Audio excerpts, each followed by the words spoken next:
Coucou les amis, j'espère que ça va bien aujourd'hui. Voilà, cette séance, je vais vous reparler du mime, mais avec plus ample connaissance, afin de pouvoir mieux comprendre comment, historiquement parlant, on est arrivé au mime aujourd'hui. La séance d'aujourd'hui, chut, je vous raconte le mime. Le mime est en fait connu depuis plus de 25 siècles. Le mot mime vient du grec mimos, qui signifie imitation.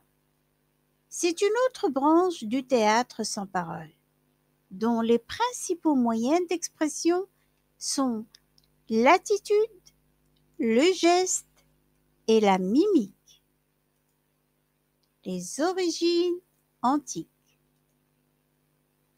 L'invention du mime est souvent attribuée à un poète grec du 5e siècle avant Jésus-Christ. Mais cette forme théâtrale existait sans aucun doute bien avant lui. Les mimes grecs vont ridiculiser les défauts de leurs contemporains. Ces imitations passent par la caricature, l'imitation, la comédie de mœurs et de situation, ainsi que par des sujets touchant à la tragédie et à la religion. On y parle peu, mais on y parle encore.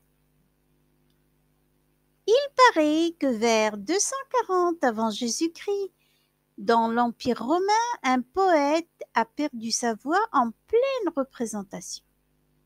Il va demander alors l'autorisation au public de placer devant lui un récitant, tandis qu'il illustre les vers par des gestes, et c'est la naissance de ce qu'on appellera plus tard la pantomime. Pardon, j'ai mis le, mais c'est là. Le mime est la commedia dell'arte. La pantomime va à sa ruine à la chute de l'Empire romain. On va la retrouver au Moyen Âge sur les parvis des cathédrales, parmi les poètes qui chantent les ballades, les acrobates, les fous du roi. Elle n'est vraiment entrée dans la théâtralité qu'à la fin du XVIe siècle, avec l'arrivée des comiques espagnols et italiens en France. Afin de remédier aux problèmes de langue, ils ont recours à la pantomime et la mimique afin de s'exprimer. C'est la commedia dell'arte et la naissance des archélinades. Ils animent les personnages d'Arlequin, Polichinelle ou Colombine. En France, au XVIIIe siècle, la danse et la parole sur scène sont interdits pour ne pas faire concurrence à la comédie française. C'est donc le théâtre de foire qui devient théâtre de mime, de pantomime et de marionnette. Développement du mime. Au XIXe et XXe siècle, le mime se développe à nouveau avec l'apparition des hommes blancs et les apports théoriques d'Étienne Decroux, Marcel Marceau et Jacques Lecoq. Étienne Decroux, né en 1898, mort en 1991, a consacré la seconde partie de sa vie à la création d'un théâtre qui place l'acteur au centre du processus de création et considère le corps de l'acteur comme l'instrument principal. En 1962, Decroux fonde son école à Paris où il enseigne et développe sa technique. Son travail ainsi que sa contribution à la connaissance théâtrale lui ont valu une reconnaissance mondiale. L'artiste du silence. Marcel Marceau, né Marcel Mangel en 1923, fait revivre la pantomime par ses pantomimes de style et la création de son personnage silencieux de Bip en 1947. Comédien du silence qui travaille l'invisible, Marcel Marceau est l'un des fondateurs du mime moderne. Il va nous quitter en 2007. Silence, ça bouge. Jacques Lecoq, né le 15 décembre 1921, est mort le 19 janvier 1999. Silence, ça bouge, comme il avait coutume de le dire, et tout démarre là dans les moindres faits et gestes du corps.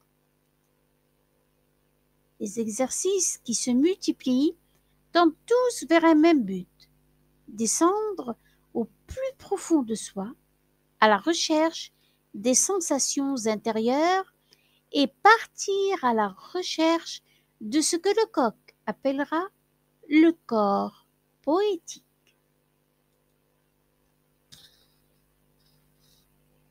Le masque neutre.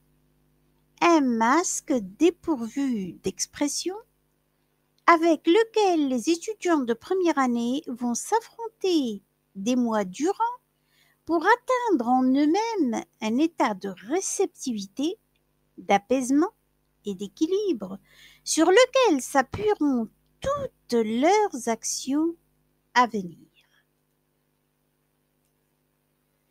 Le mime dans la deuxième moitié du XXe siècle.